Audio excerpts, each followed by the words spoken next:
Big boss Telugu season 9 దాదాపు తుది దశకు చేరుకుంది. సెప్టెంబర్ 07న అట్టహాసంగా ప్రారంభమైన ఈ రియాలిటీ షో ఇప్పటికే 13 వారానికి చేరుకుంది. అంటే మరో 2 వారాల్లో ఈ షోకు ఎండ్ కార్డ్ పడనుంది. దీంతో ఈసారి టాప్ 5 కంటెస్టెంట్స్ ఎవరు? గ్రాండ్ ఫినాలేకి ఎవరెవరు వెళతారు? బిగ్ బాస్ కప్పు ఎవరు కొడతారన్న దానిపై సోషల్ మీడియాలో తీవ్ర చర్చ జరుగుతోంది. ప్రస్తుతం బిగ్ బాస్ హౌస్లో 8 మంది కంటెస్టెంట్స్ ఉన్నారు. ఈ నేపథ్యంలో టాప్ కంటెస్టెంట్తో గ్రాండ్ ఫినాలే నిర్వహిస్తారా? లేక టాప్ను ఎంపిక చేసుకుంటారన్నది కూడా ఆసక్తికరంగా సాగుతోంది.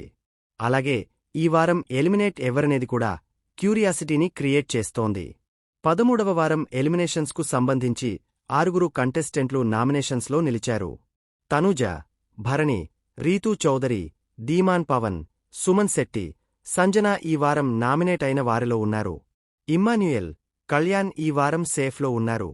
ఇక నామినేషన్లో ఉన్న వారికి పడుతున్న ఓటింగ్ ఇప్పుడు ఆసక్తికరంగా మారింది. ఇప్పటివరకు నమోదైన ఓట్ల లెక్కను ఒక్కసారి పరిశీలిస్తే తనూజ మళ్లీ అత్యధిక ఓటింగ్ శాతంతో టాప్లో దూసుకుపోతుంది. కళ్యాణ్ నామినేషన్స్లో లేకపోవడంతో అతనికి పడాల్సిన ఓట్లు కూడా తనూజకు పోల్ అవుతున్నాయి. కాబట్టి ఇతర కంటెస్టెంట్లకు ఆమె అందనంత ఎత్తులో ఉంది.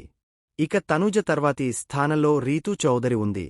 తనూజతో పోల్చితే సగం ఓటింగ్ శాతమే ఉన్నా రెండో స్థానంలో ఉండడం రీతుకు అడ్వాంటేజ్గా మారింది.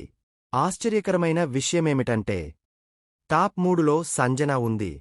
ముఖ్యంగా గతవారం వీకెండ్ ఎపిసోడ్ సంజన ఓటింగ్ను అమాంతం పెంచేసింది. 4వ స్థానంలో భరణి ఉన్నాడు.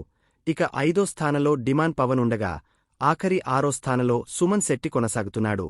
భరణికి, పవన్కి, సుమన్ శెట్టికి మధ్య ఓట్ల శాతం చాలా తక్కువగా ఉంది. కాబట్టి ఇదే ఓటింగ్ సరళి కొనసాగితే ఈ ముగ్గురిలో ఒకరు ఈ వారం ఎలిమినేట్ అయ్యే అవకాశముంది. అయితే ఓటింగ్కు ఇంకా చాలా సమయముంది. కాబట్టి ఓటింగ్ ర్యాంకింగ్స్లో అనూహ్య మార్పులు చోటు చేసుకోవచ్చు.